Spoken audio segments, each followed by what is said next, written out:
Kuya Lars Vlog YouTube channel. Suportahan natin mga kaibigan, Kuya Lars Vlog. Siya yung tao na galing sa puso ang kanyang pagtulong. Mga hamon ng buhay nilagpasan at di umurong. Naranasan ng hirap kaya patuloy na nagsikap. Para sa pangarap nagtiis at nagsumikap. Ang kanyang pinagdaanan ay kanya na nilabanan sa mahirap na mundo. At madami na pagsubok na kanyang nalagpasan. At kanya na inilaban at hanggang ngayon ay hindi malilimutan. Kuya Lars Vlog, isang tao na nagsikap, isang taong tumutulong at isang inspirasyon para sa nangangailangan at mga nahihirapan. Laging tatandaan, hindi kayong pababayaan. Ramdam niya ang hirap ng mga tao na kawawa, maging ang mga tao na kailangan ng kalinga. Mga walang-wala at mga dapat tulungan, walang pag-alinlangan, kayo ang malalapitan. Salamat sa mga katulad nyo na mga tao. Kuya Lars Vlog, palagi kayo na nandito kahit na anong mangyari. Tuloy-tuloy lang lagi nyo na isipin. Kuya Lars nandyan palagi. Ramdam niya ang hirap ng mga tao na kawawa, maging ang mga tao na kailangan ng kalinga. Mga walang-wala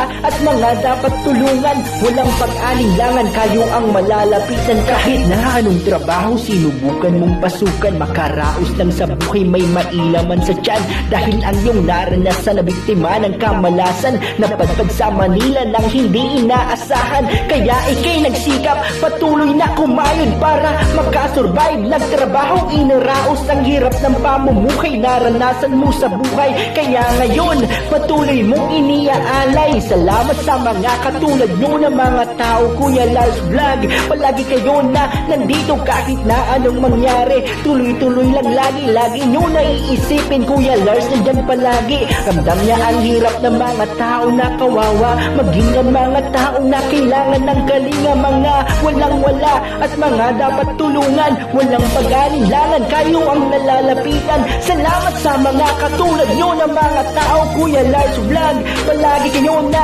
nandito kahit na anong mangyari. Tuloy-tuloy lang lagi nyo na iisipin. Kuya Lars nandyan palagi. Ramdam niya ang hirap ng mga tao na kawawa, maging ang mga tao na kailangan ng kalinga. Mga walang-wala at mga dapat tulungan, walang pag-alinlangan, kayo ang malalapitan. Suportahan natin mga kaibigan, Kuya Lars Vlog. Siya yung tao na galing sa puso ang kanyang pagtulong. Mga hamon ng buhay nilagpasan at di umurong. Naranasan ng hirap kaya patuloy na nagsikap.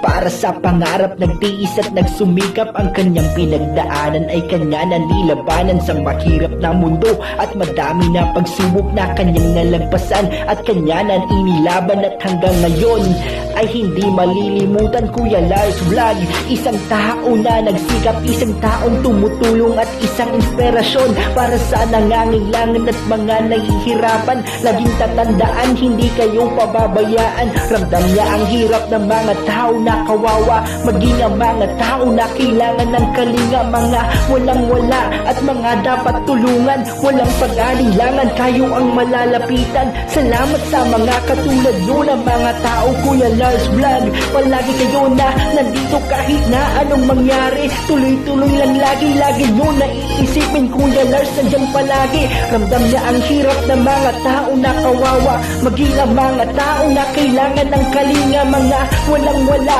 at mga dapat tulungan, walang pag-alinlangan, kayo ang malalapitan. Kahit na anong trabaho sinubukan mong pasukan, makaraos lang sa buhay, may mailaman sa tiyan. Dahil ang iyong naranasan na biktima ng kamalasan, napadpad sa Manila nang hindi inaasahan. Kaya ikay nagsikap, patuloy na kumayod para makasurvive. Nagtrabaho, inaraos ang hirap ng pamumuhay, naranasan mo sa buhay. Kaya ngayon, patuloy mong iniaalay. Salamat sa mga katulad nyo na mga tao. Kuya Lars Vlog, palagi kayo na nandito kahit na anong mangyari. Tuloy-tuloy lang lagi nyo na iisipin. Kuya Lars nandyan palagi. Ramdam niya ang hirap ng mga tao na kawawa, maging ang mga tao na kailangan ng kalinga. Mga walang-wala at mga dapat tulungan, walang pag-alinlangan, kayo ang nalalapitan. Salamat sa mga katulad nyo na mga tao. Kuya Lars Vlog, palagi lagi kayo na nandito kahit na anong mangyari. Tuloy-tuloy lang lagi nyo na iisipin, Kuya Lars nandyan palagi. Ramdam niya ang hirap ng mga tao na kawawa, maging ang mga tao na kailangan ng kalinga, mga walang-wala at mga dapat tulungan. Walang pag-alinlangan, kayo ang malalapitan.